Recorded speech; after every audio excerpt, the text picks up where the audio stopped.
유천TV입니다. 자, 이번 시간에도 공산주의자들과 민주주의 심볼에 대한 6번째 강좌입니다. 제목은 레닌의 부르주아 민주주의와 혁명 전술, 이런 제목으로 말씀드리겠습니다. 자본주의가 발달하지 못한 후진국이 사회주의로 이행하기 위한 과도기로서 반제 반봉건적 또는 특수한 새로운 부르주아적 또는 민족이라는 수식어가 붙은 민주주의의 단계를 거쳐야 한다는 것이 공산주의자들의 혁명 노선이라는 점은 이상에서 분석한 바와 같습니다. 그리고 이것들은 부르주아 독재도 프롤레타리아의 독재도 아니라고 했습니다. 모택동은 1940년에 쓴 신민주주의론에서 세계의 다양한 국가체제를 권력의 단계적 성격을 기준으로 하여 세 가지로 구분했습니다.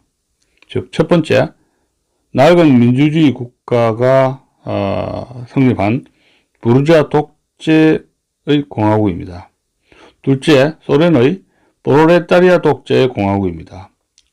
세 번째, 식민지, 반식민지 국가의 혁명이 취하는 과도적 국가 형식으로서 몇 개의 혁명 계급들의 연합 독재의 공화국이 바로 그것들입니다.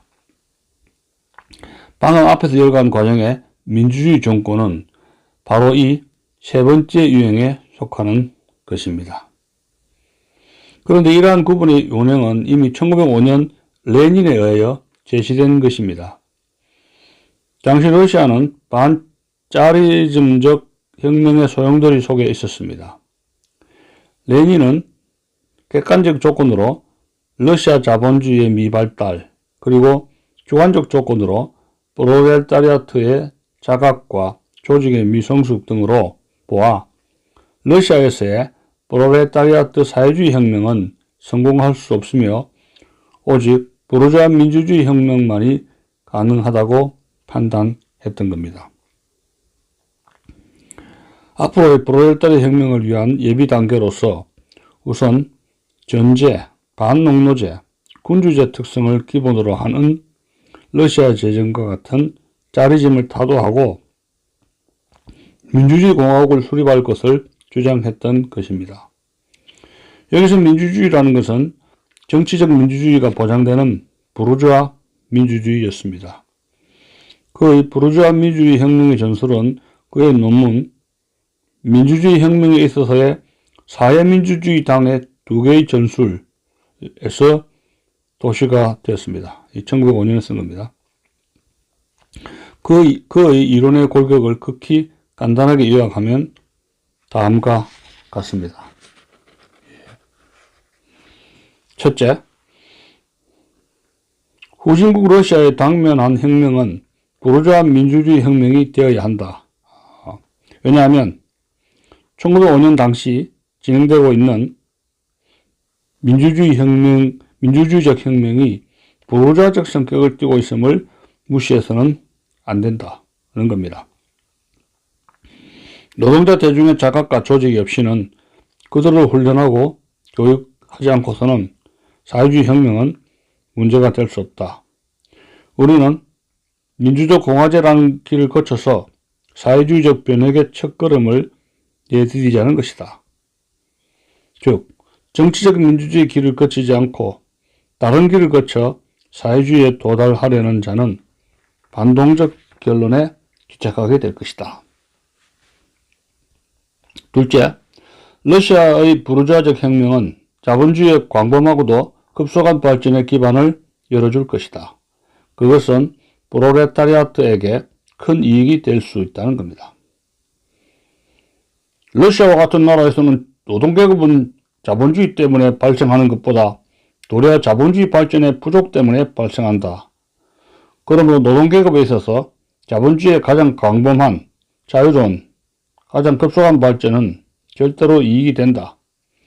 그런 발전은 전제, 군주제 같은 구시대의 모든 찌꺼기, 농노제의 찌꺼기를 가장 결정적으로 쓸어볼 수 있다. 셋째, 그러므로 부르주아 혁명은 프롤레타리아에 있어서 최고로 유리한 것이다. 부르주아 혁명이 보다 완전하고 단호한 것이 되면 될수록 사회주의를 위한 프롤레타리아트의 부르주아지에 대한 투쟁은 그만큼 확실성이 있는 것으로 될 것이다. 여기서부터 부르주아 혁명은 어떤 의미에서는 부르주아지보다는 프롤레타리아트에게 더 유리하다는 명제가 나오게 됩니다. 넷째, 프롤레타리아트는 부르주아 혁명에 정력적으로 가담하여 시종일관한 프롤레타리아 민주주의를 위하여 혁명을 최후까지 완수해야 한다. 그리고 우리는 부르주아 민주주의적 한계를 뛰어넘을 수는 없으나 이 한계를 활짝 넓힐 수는 있다. 이 한계 안에서 프롤레타리아트의 이익을 위하여 장래의 완전한 승리에 대비하여 프롤레타리아트의 세력을 훈련하는 조직을 만들기 위하여 싸우지 않으면 안 된다. 다섯째, 러시아의 부르주아 민주주의 혁명에서는 프롤레타리아트만이 철저한 투사가 될 수 있다. 왜냐하면 부르주아지는 혁명에 불투철하며 동요하기 때문이다. 그 아직도 대중적 기반이 취약한 프롤레타리아트는 농민을 그 동맹군으로 삼아야 한다.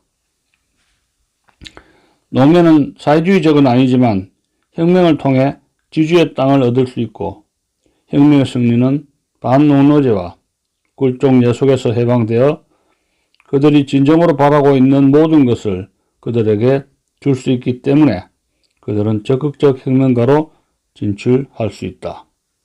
여섯째, 프롤레타리아트가 민주주의를 위한 투사로서 승리를 거둘 수 있는 것은 농민 대중이 혁명 투쟁에 합류하는 경우만이다. 만일 프롤레타리아트에게 그런 힘이 부족할 때는 부르주아지가 민주주의 혁명의 선두에 나서 이 혁명을 불철저한 이기적인 것으로 만들 것이다.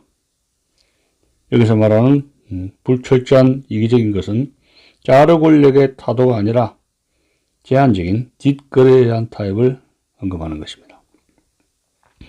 이것을 막기 위해서는 프롤레타리아트와 농민의 혁명적 민주주의 독재 이외에 다른 방법이 없다. 또한 현재로서는 완전한 정치적 자유, 민주공화제, 그리고 프롤레타리아트와 농민의 민주주의 독재 이외에 사회주의로 더 가까이 접근할 수단이 없다. 이상 레닌의 전술은 A. 후진적 러시아에서 부르주아 민주주의 혁명은 프롤레타리아 혁명을 위한 필연적이요 유리한 제1단계 혁명이다. B. 그러나 이 혁명에서는 부르주아지에게 혁명의 주도권을 줘서는 안 된다. C.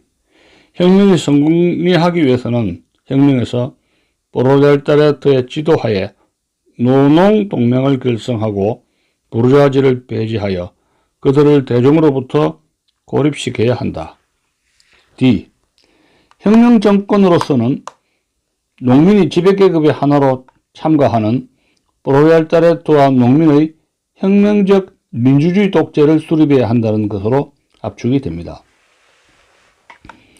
그러나 이러한 부르주아 민주주의 혁명은 부르주아지에 참가 없는 부르주아지를 근절하기 위한 부르주아 민주주의 혁명입니다. 그리고 프롤레타리아트와 농민의 혁명적 민주주의적 독재라는 것은 민주주의적 독재라는 개념 자체가 기괴한 것이면 물론 모든 것을 프롤레타리아트의 지도에 맡길 것을 절대적 전제로 하고 있기 때문에 그 명칭의 기교에도 불구하고 본질적으로는 프롤레타리아트의 독재의 위장에 불과할 뿐입니다. 레닌 이후 식민지 후진 지역에서 나온 공산당 지배하에 반봉건적 민주주의 정권, 신민주주의 국가, 인민민주주의 국가는 모두 레닌의 부르주아 민주주의론의 핵심인 프롤레타리아트와 농민의 혁명적 민주주의 독재의 재판에 불과한 겁니다.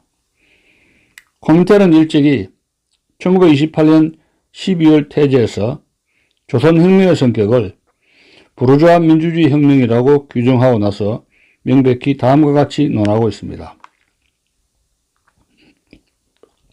이 혁명은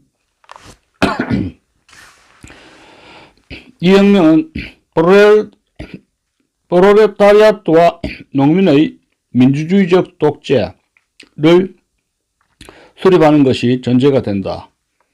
그리고 프롤레타리아트의 헤게모니 하에서의 부르주아 혁명은 이 민주주의적 독재를 격려하여 사회주의 혁명으로 전환할 것이다.